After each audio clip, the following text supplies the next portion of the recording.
యూట్యూబర్లు జ్యోతి మల్హోత్రా లాంటి వాళ్ళకి మీరేం చెప్తారు? అంటే ఇదే మనం అంటాం కదా, ఇప్పుడు దేశద్రోహులు అంటాం మనం. దేశద్రోహులు అనగానే ఇది వీళ్ళు నెగటివిటీ స్ప్రెడ్ చేయడం ఫస్ట్ అని, ఇప్పుడు స్పైయింగ్ సెకండ్, నెగటివిటీ ఫస్ట్ అనమాట. అంటే భారతదేశం ఓడిపోయింది, భారతదేశంలో రఫాల్ కొట్టుపడేశారు, మనం అన్ని ఎయిర్ ఫీల్డ్స్ అటాక్ చేసాం అని చెప్పి చాలా మటుకు నెగటివ్ న్యూస్ స్ప్రెడ్ చేశారు.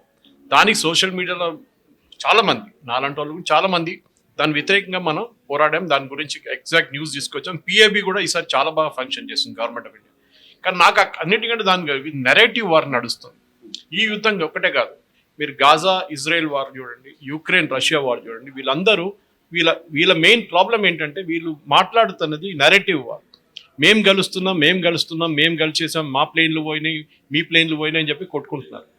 కానీ భారతదేశంలో ఇక్కడ నాకు అదే ఒకటి ప్రాబ్లం. ఎందుకంటే మనం బయట ఛానల్స్ చూడండి, న్యూయార్క్ టైమ్స్ చూడండి, వాషింగ్టన్ పోస్ట్ చూడండి, మీరు బీబీసీ చూడండి, సిఎన్ఎన్ చూడండి, వీరందరూ మన వ్యతిరేకంగానే మాట్లాడుతున్నారు. దాన్ని ఏం చేయాలి మనం? సో వీ హ్యావ్ టు మన ఒక అల్ జజీరా బిల్డ్ చేసుకోవాలి. ఖతార్ లాంటి చూడండి, ఖతార్ లాంటి ఒక టెర్రరిస్ట్ స్పాన్సరింగ్ నేషన్ చెప్పొచ్చు మనం.